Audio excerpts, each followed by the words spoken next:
What is nihilism and why does it matter? Let's break it down in just 3 minutes. Nihilism comes from the Latin word nihil, meaning nothing.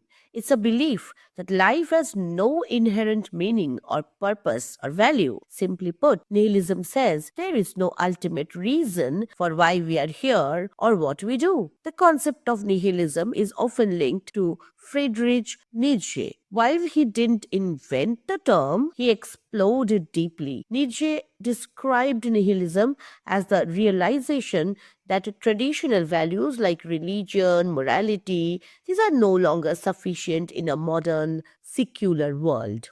There are many types of nihilism. Existential nihilism, it believes that life itself has no meaning or purpose. Then you have moral nihilism, which argues that concepts like right and wrong are human constructs and don't inherently exist. Then you have epistemological nihilism, which questions whether we can know anything for sure or not. In Nietzsche's view, nihilism isn't just depressing, it's dangerous. He saw it as a cultural crisis. If people stop believing in meaning, they might fall into despair or apathy. But Nietzsche also believed this crisis could be an opportunity. Instead of letting nihilism lead to hopelessness, Nietzsche challenged humanity to create its own meaning. This is where his idea of the Ubermensch or overman comes in, a person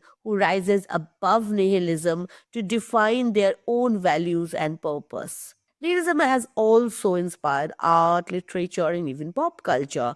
Think of Dostoevsky's Crime and Punishment, where characters wrestle with moral nihilism, or movies like The Big Lebowski, which explore the absurdity of life in a light-hearted way. So nihilism isn't just about despair, it's a challenge to rethink what gives our lives meaning. So what do you think? Do you see it as a crisis or an opportunity? Share your thoughts in the comments and don't forget to subscribe to Nibble Pop for more bite-sized insights into philosophy and literature. See you next time.